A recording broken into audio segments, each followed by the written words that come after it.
Hello everybody. Welcome to this B-Sides Las Vegas session titled Prisoner Number 6. We're really excited to be here. My name is Nimrod. This over there is Lavi, and we'll introduce ourselves formally in a minute.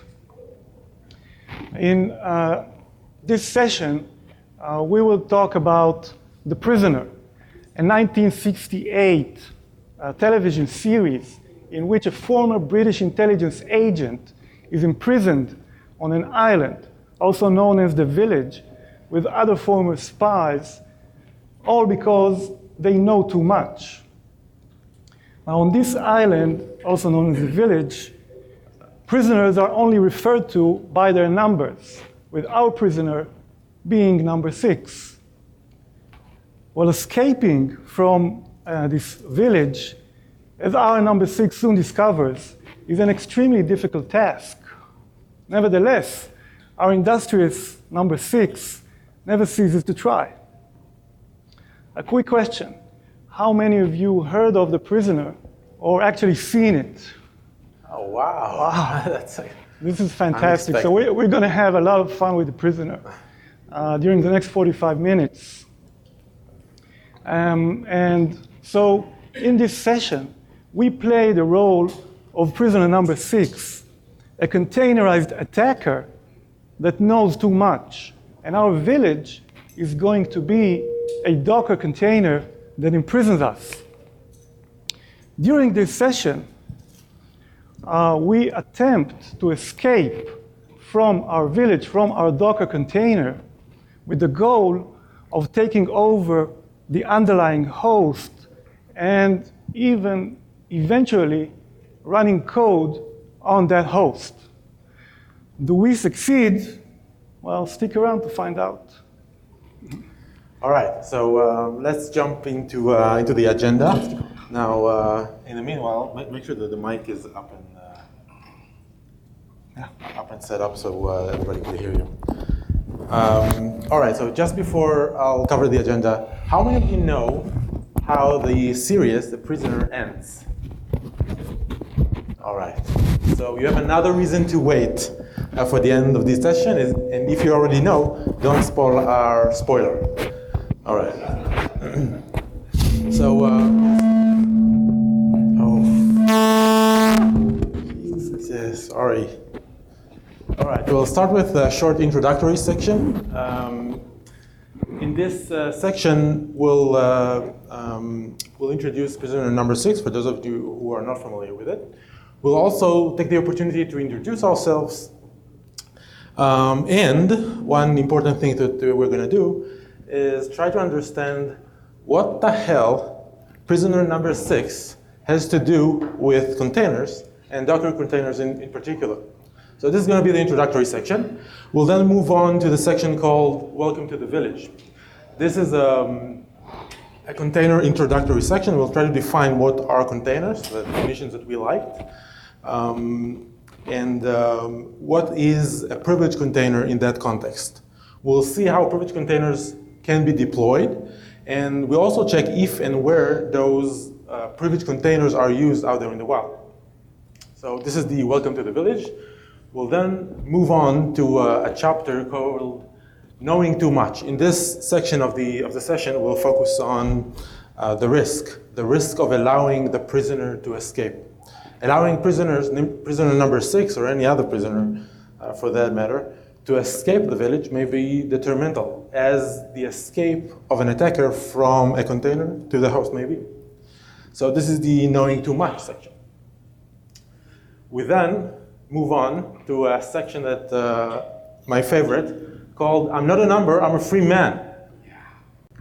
This section of our session will be, in this section, Nimrod will be introducing or demonstrating several privileged container escapes. Those escapes are based on our Linux security research at CyberArk Labs, and are also based on 2 patent pendings we have on the concept of privileged containers. In this section, Nimrod will go in a step-by-step walkthrough inspired by the prisoner, who yells at the beginning of each episode, and I think you'll see some of it very, very soon. I'm not a number, I'm a free man. All right, one more thing that I should say about this. In this section, the demonstration will be based on a Docker container playground called Play with Docker, and you will see that in a moment. It's a wonderful way to showcase how a live web-based containerized environment looks like. And at last, we have the mitigation and closing section where we'll be discussing the attack vectors, along with a couple of mitigations and final thoughts. So with that, Nimrod. All right. Okay, so this is the, can you hear me? All right. This is the,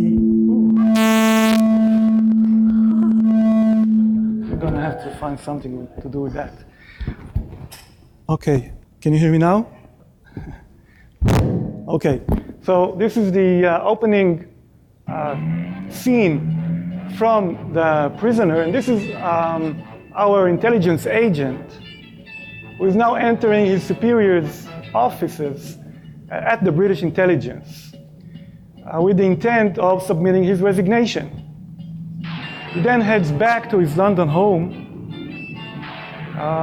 where he plans to pack for his retirement trip abroad.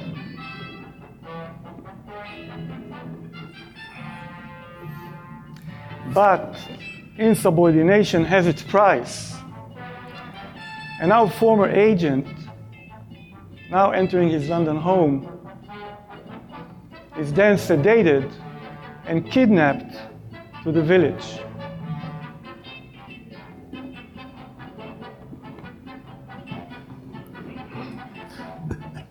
Okay, all right. So, delivering a political and social statement concerning life in a technological society, a society which may be regarded as a collective prison. The prisoner is a war of attrition between the faceless forces behind the village, a community reminiscent of Alcatraz, and its most strong-willed prisoner, our number 6, who ceaselessly struggles to assert his individuality while plotting to escape from his capturers, those who are after the knowledge he possesses. We have been deeply influenced by the prisoner, but we are not the only ones. The prisoner has been presented in several other media. For example, Homer played number 5 in an episode of The Simpsons, where he was taken to the village and was chased there by a big balloon, which references,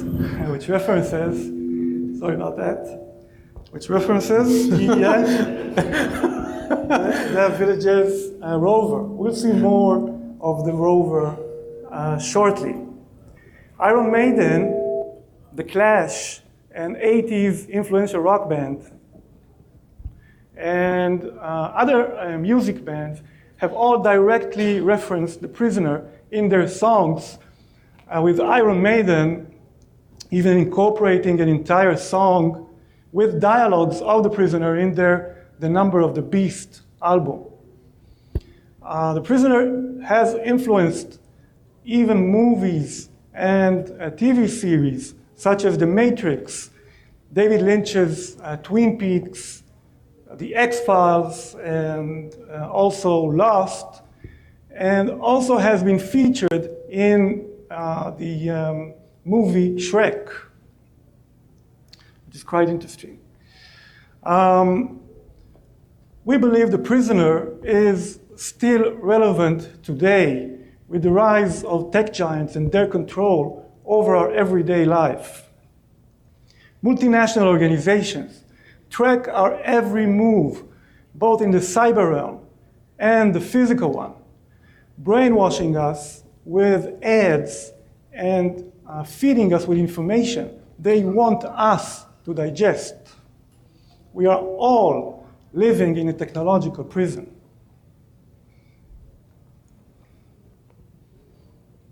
All right, so just before we're moving on to continue telling you the story of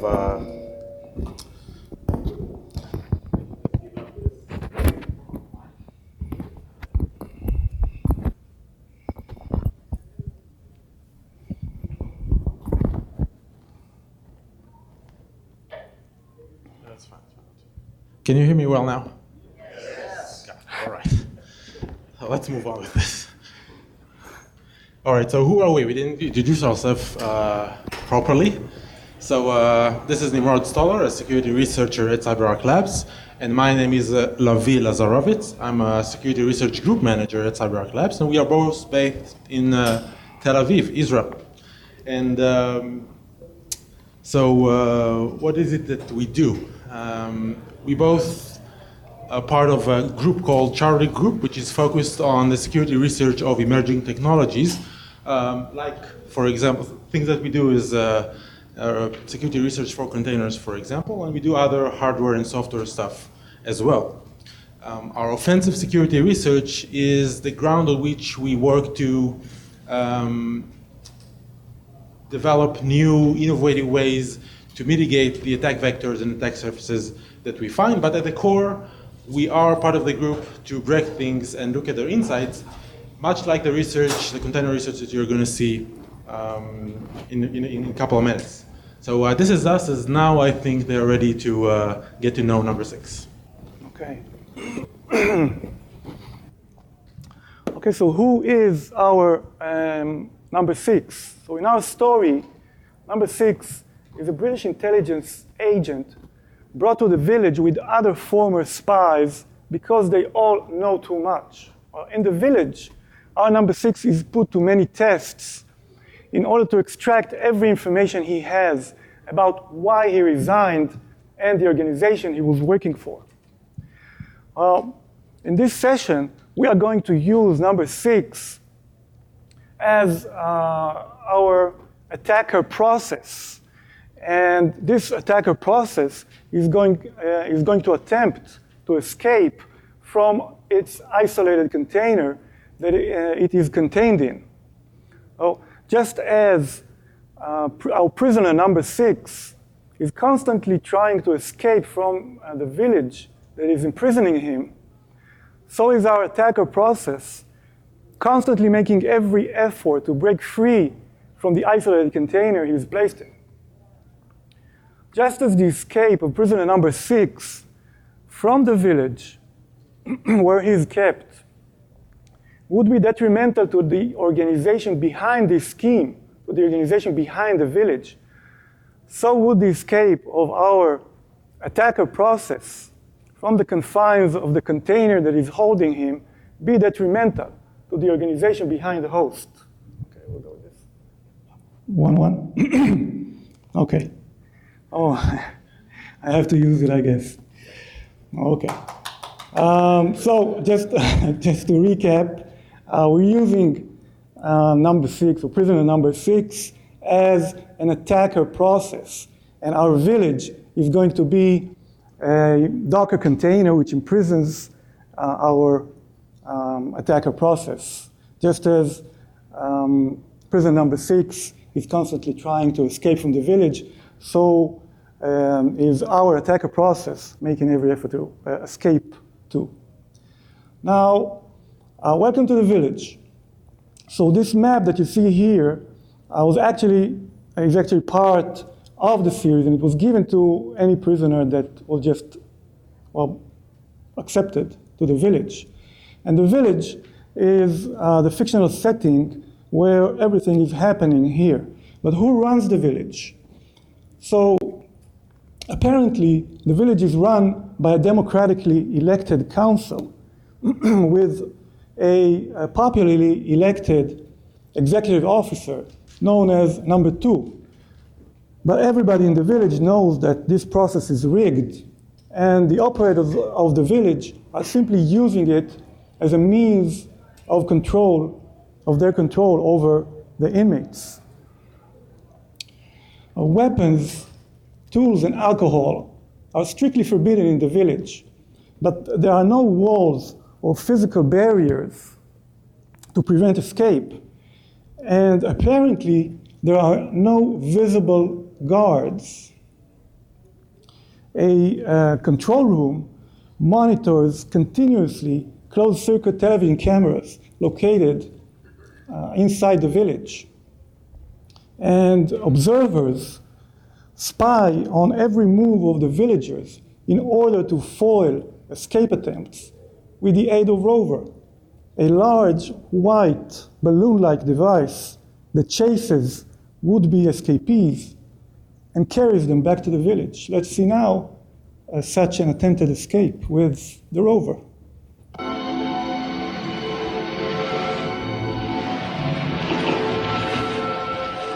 International swimmer. At the age of 17, Olympic bronze medalist.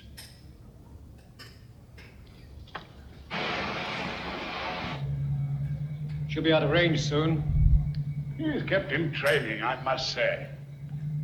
Oh, well, orange alert.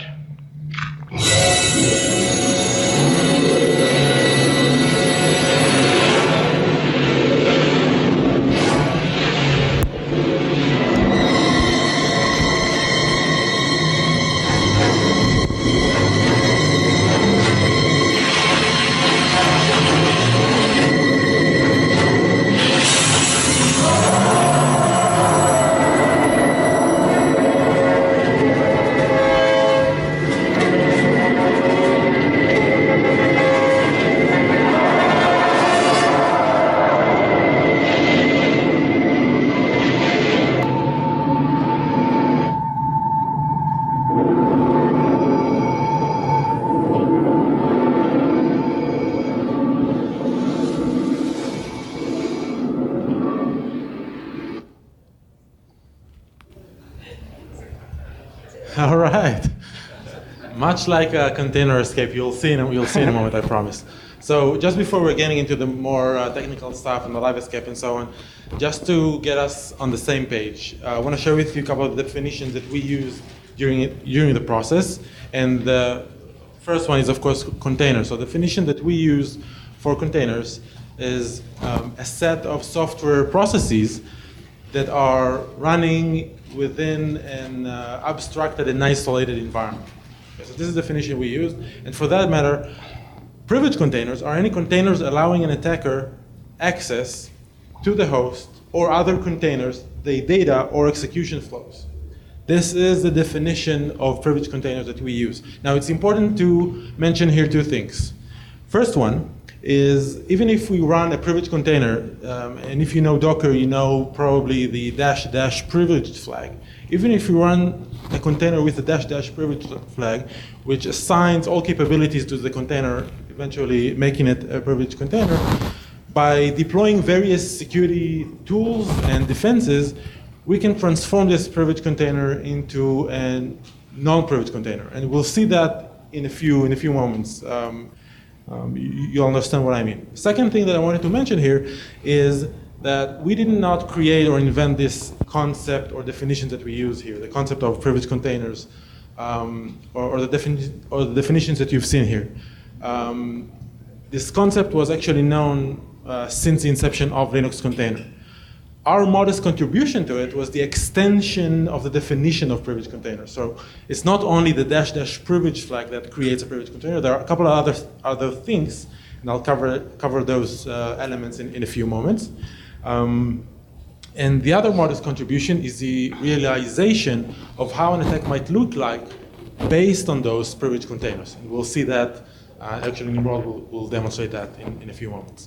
So those are our containers or privileged containers. And now, what are the things that make a container a privileged one? So here are a couple of things that we covered in our research. So first of all, extra capabilities. Adding extra capabilities to a container will make it a privileged container. And I have a couple of examples for you. Just before that, capabilities are distinct permission broken out of root. Those permissions can be either disabled or enabled, allowing the container to do something connected to the host in some way. So we have here 3 examples of such capabilities. For example, capsysadmin, which allows a process or a container, in our case, to run administrative operations like mount, unmount, set namespace, and so on. We also have capsys module, which is a capability that allows us or the container to load new kernel modules or uninstall existing ones. Or capsys boot is another example of capability that will transform a container into a privileged one, which allows a container to modify the kernel. So those are a couple of capabilities that we should consider when talking about privileged containers. Turning security controls to off might also transform a container into a privileged one. So we have seccomp, for example, seccomp, which in simple words and without insulting it is a syscall filter. So by turning it off, we allow the container to run any syscalls that is permitted to run, and eventually, again, transforming it into a privileged container. We also have AppArmor. AppArmor, which is used as a mandatory access control, which confines a container to a set of limited resources. Just to give you an example, AppArmor can block certain read or write, memory read or writes. It can block certain syscalls from running and so on. AppArmor is a tool or a security control that is part of the security in depth that Docker container relies on, for example. So again, by turning it off, we're creating a privileged container. Attaching devices to a container, hard disks, webcams, USB sticks, and so on, also create a privileged container. And at last, we have sensitive file and folders. Allowing a container access to sensitive files and folders might create a privileged container. And we have here one very straightforward example, which is the Docker sock. Docker sock, which actually allows direct interaction with the Docker daemon, which runs as root on the host. So all of these are ways to create privileged container, not only the -- privilege flag. All right, so enough of definitions. Let's talk about how privileged containers look like in the wild. So I'm starting here with a simple, maybe a bit naive example of Kubernetes, the system namespace, one of the containers in the system namespace. And surprisingly, or not, containers running within the system namespace are privileged containers. And what you see here is under the field CapF, the effective capabilities, we have the 3FFFF, which means the container has all capabilities, and seccomp0, which means seccomp to off. And as I mentioned before, that means we have here a privileged container. And this is how a privileged container looks like in Kubernetes. We have another example here of a kube-proxy under the Kubernetes infrastructure. Kube-proxy, which is responsible for intercommunications between pod in a Kubernetes environment. It has access to all devices on the host. You see here the SDA is here. So actually, any process or an attacker on that container have full access to the host. Now, those are probably naive. You might say that those very sensitive containers are running within the system namespace, and I can agree with you, of course. But let me share with you another example that I think resembles another type of privileged containers.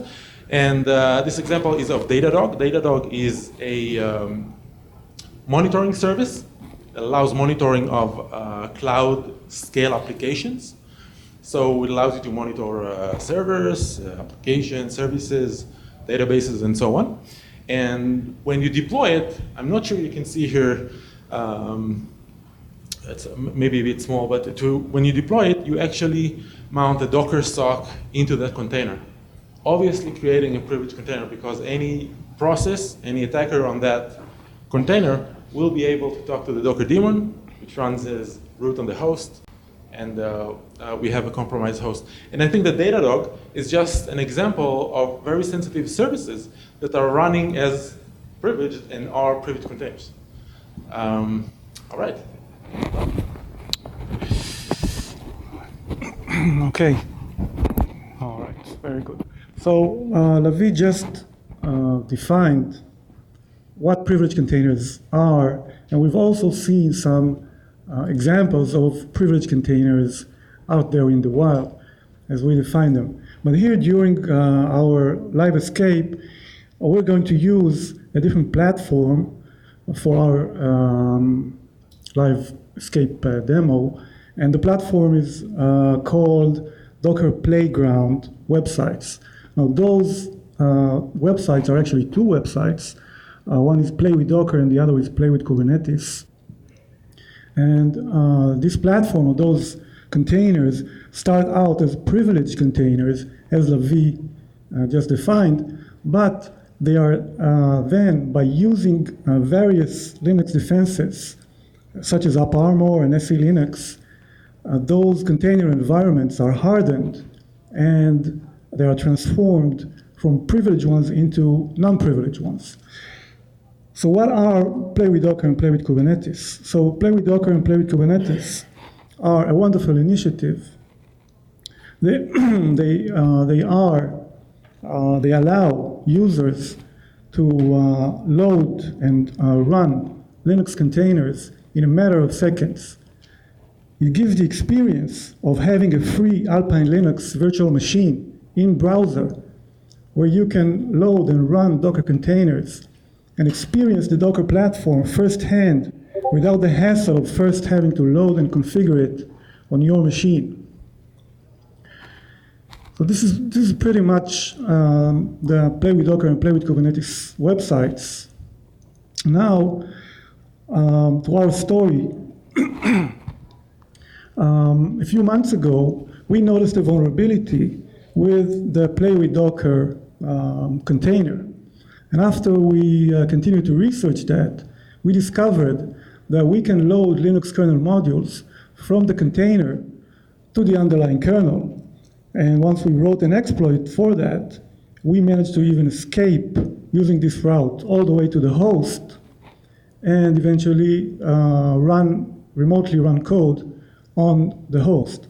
Now, generally speaking, Linux kernel modules are dynamically loaded code which runs in the context of the kernel. So it is an extremely privileged code. We notified the Play with Docker maintainers, and the vulnerability was fixed a few months ago. So back to our story, we managed to help our prisoner number 6 escape once before from the village and return safely to his home in London. But now, according to our story, number 6 is back to the village, and we have to find another vulnerability, another way to exploit the Docker playground again, because our initial vulnerability has been fixed. So what does knowing too much mean in our story? Well, we know that prisoner number 6, along with the other prisoners in the village, all know too much. This makes them a threat to the organization behind the village. And therefore, because of their specific knowledge, they can never be released back to society. But what does knowing too much mean in the context of containers? So if our attacker process manages to escape from the container and take over the underlying host or gain privileges on the underlying host, that means a number of things. For example, if our attacker has access to the host, our attacker also has access to the Docker daemon, which is on the host. And that means that our attacker has access to secrets and credentials injected or loaded in all containers running on that host. For example, by using Docker inspect, our attacker can inspect the inner definitions of all of the containers running on the host and extract secrets and credentials. If our attacker has privileged access to the host, he can also run code on each and every one of those containers. For example, by using Docker exec and Docker attach. Another important thing that our attacker can now achieve is our attacker can stop and even completely remove containers from the host, any container our attacker may want to. And our attacker can also create new containers or replace containers that were deleted by using Docker create and Docker run. Well, this is another interesting point. By having access, privileged access to the host, our attacker will have access to the Docker Hub credentials if the host is a development machine. Now, the Docker Hub credentials are used to send or to push images to the Docker Hub. Now, with these credentials, our attacker can infect all the Docker images or other repositories of the organization and perhaps even demand ransom afterwards. And last but not least, the network. There's probably an inner network that our host is connected to. This may be, for example, a container orchestration network. And by leveraging lateral movement within this network, our attacker can move from machine to machine and perhaps eventually take over the entire organizational network. In our next short clip, we're going to see number 6 again, who decides to run for the village's annual elections.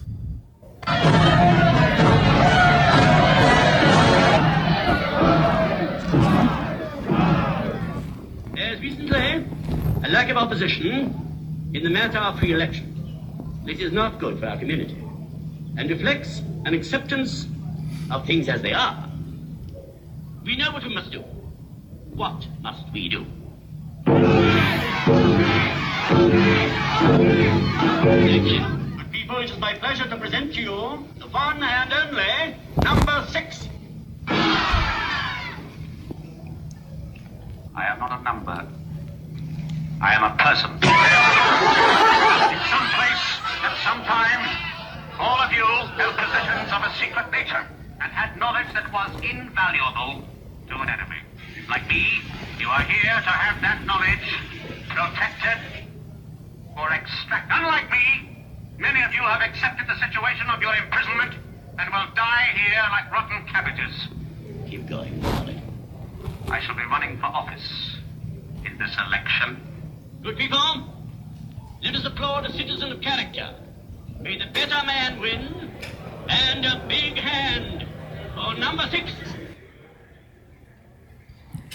Okay, so now we've gotten to the stage where we speak about our live escape. And here we detail step by step what we intend to do during the live escape. So we already discussed the point where we managed to exploit the Linux kernel module injection issue, but this is now fixed and we want to show a live escape.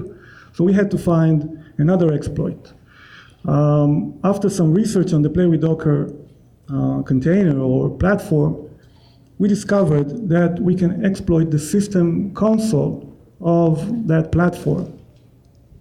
Now, the system console is a device, is a Linux device, which receives all kernel messages and also allows for users to log in single user mode.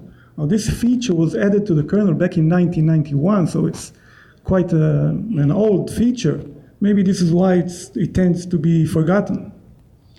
So what we're going to do is, if we have a valid user in the system, on the host, then that user may use that feature, which enables users to log in and type in their username and password.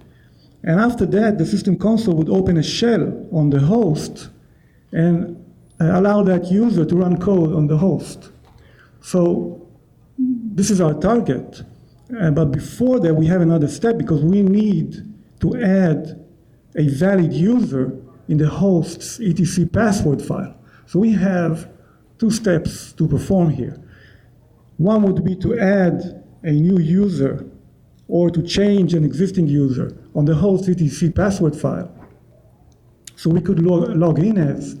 And the second step would be to exploit the system console or to inject keystrokes into the system console. And we do that by using a small utility we found online, which is called TTY Echo, and we use it during the live escape.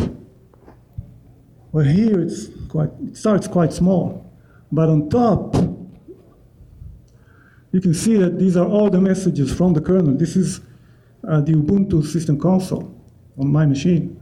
And below, you can see a user trying to log in. So it's user 1, and he's typing in his username and password. And after that, the system console opens a shell on the host for him.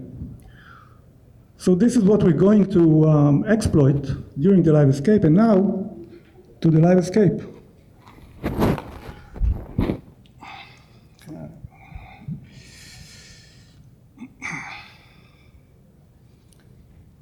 Okay. We'll try to use I'll try to use this. I don't think this is working. I'll try to shout. So we have here, we have two machines. On the right-hand side is an open session with the Play with Docker container. Okay, we are locked inside a container here on the right side. And on the left side is our attack machine, which we will later on run a listening netcat on, which will accept the incoming reverse shell connection from the host. So we start with a brief reconnaissance phase where we try to chart the borders of the container that we are located in and see if it is privileged or not. So we're going to start with uname, and I'm going to do this. And here uname shows us the version of the kernel, 440.154 generic, and the underlying host runtime libraries, which is running Ubuntu. But we may have other runtime libraries inside the container. We're going to check that by looking into etc release.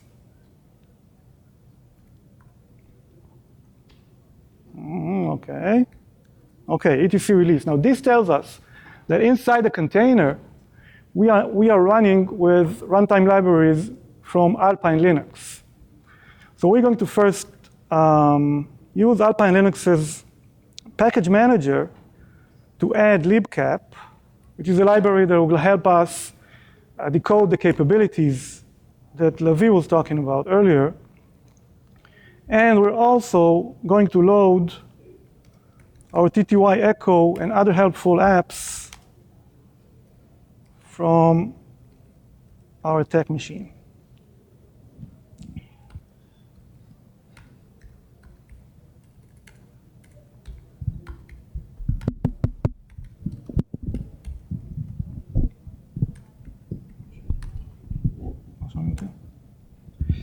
And untar it. Good. Next, we're going to look into proc self status. Here we can see the status of seccomp that Lavi was referring to earlier. Seccomp 0 means the seccomp is off. This is very good for us as attackers. And the capabilities inside the container, which is this long hex number. And we can use capsh decode to decode them. Let's go over them really quickly and see what we have inside the container. So we have the following capabilities. We have capnet admin, which allows us the container to administer the network. Capsys module, which we've seen before, which allows us to load and unload kernel system modules. Ptrace, capsys ptrace, allows us to debug other processes. capsysadmin is the catch-all capability that Lavi was talking about that allows the container to perform administrative operations. And capsysboot is a capability that allows the container to completely replace the underlying kernel. So from an attacker perspective, it seems like we are pretty much privileged here in this container. So our next step would be to look into proc command line. So this file contains the parameters that are transferred to the kernel when the kernel is first executed. So we see the first parameter is boot image. That's the image the kernel is running from. And the second parameter is the root device that the kernel and also the host is located on. As you can see, it is designated as a UUID. And we're going to use findFS somehow. FindFS to find out the underlying device that the host is located on. So we see the device is dev SDA1. Let's see if we have access from inside the container to dev SDA1. We're going. So it seems like that inside the container we have access to dev SDA1. So as I said earlier, our first target is to add a new user or somehow change the host's etc password file. Now to do that, we're going to need a read-write access to the underlying host file system. And if we have access to dev SDA1, we can probably mount it inside the container. So we're going to attempt to mount it with mount dev SDA1 inside the container's MNT folder. Unfortunately, it seems like we cannot do that because probably this route is blocked by our container's defenses. Okay, but that's not the end of the story here, because during our research of the Play with Docker platform, we discovered that there is a way to mount dev SDA1 inside the container, but we had to change the mount application so that it would work inside our container. We have this mount application here inside the container, and we loaded it during the time we loaded the TTY Echo utility. But unfortunately, at this time, due to legal constraints, we cannot disclose exactly how we do that. But we do have two other methods that we are going to discuss right after the live escape, which achieve just the same goal, and that means read-write access to the underlying host's file system. So right now, we're going to use our own mount, and it's a success. So let's take a look at the host file system here, the root file system of the host, and compare it with the root file system inside the container. So that you can see that there's a marked difference between the two. And also please note that the first file on the host file system is a dash. So it seems like we now have read-write access to the host file system, and we can add our user into the host etc password file. So we're going to do that. We're going to add a username by the name of number 6. We omit the password because we don't need passwords here. We're going to use UID 0 and GID 0, and the user is root, working from /root and running bin bash, and we just append this into the host etc password. Good, so this looks like our first target is achieved. Now, let's go back and take a closer look at proc command line. So we've seen boot image and root, but here we have a very interesting argument. And this argument actually tells the kernel that the system console is to be connected to the TTY S0 device, to a serial TTY0, which is actually COM1. And that means that if we can inject keystrokes into COM1 or TTY0, serial TTY0, then those keystrokes will eventually end up at the system console. So let's see if we have access from inside the container to TTY0. And again, we have access to TTY0. So the next thing we're going to do is we are going to inject keystrokes through TTY0 all the way to the system console by using our TTY Echo utility. So we're going to inject to TTY0. What do we inject here? Anybody has an idea? So we saw earlier that the system console is waiting for a user to type in their username. And we just inserted a new user into the host CTC password file. So we just need to do that. And by pressing enter here, since we don't have a password, the system console is supposed to at least open us a new shell on the host and give us access to that shell. So let's press enter here. Now, on the other side, on our attack machine, it's time to run a listening netcat on port 9090.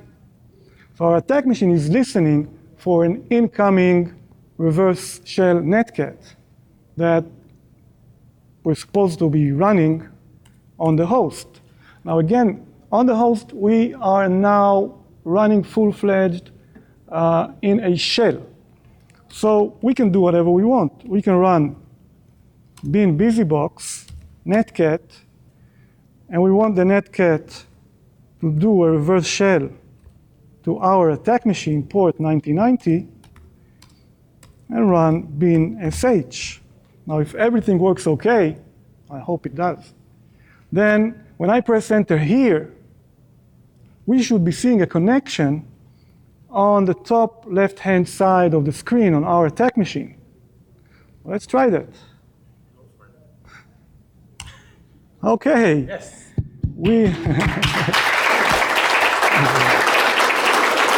This is great, because we just helped number 6 escape from the village and return safely back to his home. But let's see what we have here. Let's first take a look at the file system root. So these are all, we've seen them already, and you remember the dash at the beginning. We can also look at our ID. And if you recall, we defined our user as UID0 and GID0. But we can also see who are we inside the host. So here you can see that we are logged in as user number 6, and we are connected through TTY0, the serial TTY that we meant to connect through. So this all seems very good for us as attackers. But let me show you another thing. You see, we can also, if we have access to the host, as we said earlier, we have complete control over the Docker daemon. So we can, for example, run Docker PS and see all the Docker containers running on the host. And as you can see, there are multiple containers. We are only one of those. There are multiple containers running on the host. So those may be other people using Play with Docker or a workshop or trainings or whatever. So there are, well, a lot of them. We are only one of those. Okay, so that was the live escape. And now, as I promised earlier, we need to discuss what can we do when mount is not allowed. Because mount is a very privileged command, and it is probably the first command that defense teams would block if they get the chance. So we had to find other solutions if we can't mount it.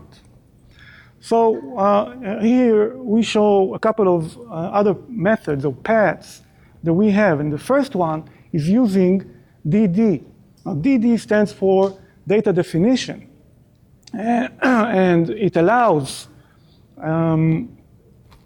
a process running in Linux, of course, to read and write blocks of information directly from a Linux device. So if, for example, we know the pattern that we are looking for, so if we want to change something in the etc password file, then we know we're probably looking for, we can look for a pattern such as root, colon, x, colon, 0, etc. Then we can read blocks from the device until we find that pattern, and then we change that block and we write it back into the device. And by doing that, we gained read-write access into the device. Another interesting solution, and this is my favorite, is called BagFS. Very shortly, BagFS is a Linux utility which is an interactive file system debugger for ext3, 2, and 4 file systems. And it also allows to read and write state and information directly from the device and also change it. Now, we had a lovely demo here, but unfortunately, our time is up, and we have to finish. All right, we're finishing up. So just a couple of last remarks, because they are pushing us. All right. Okay, so we learned a lot. I know it's quite difficult to absorb all this information, but here are a couple of things you should take from this session. First one is I hope you learned to know prisoner number 6. I know that I did. Second thing is privilege container are a thing. So if you're a red teamer, in your next engagement, try to look down this privilege container path. If you're a blue teamer, it's something to look for. You should have the kind of visibility to what kind of containers you're running, and you should have control over what kind of control, who can deploy such privilege containers. And I know that we promised to show you how the series ends. So I'll play it, but feel free to move on. I know we should end this session, and we'll be here for Q&As if you like. Let's give a round of applause.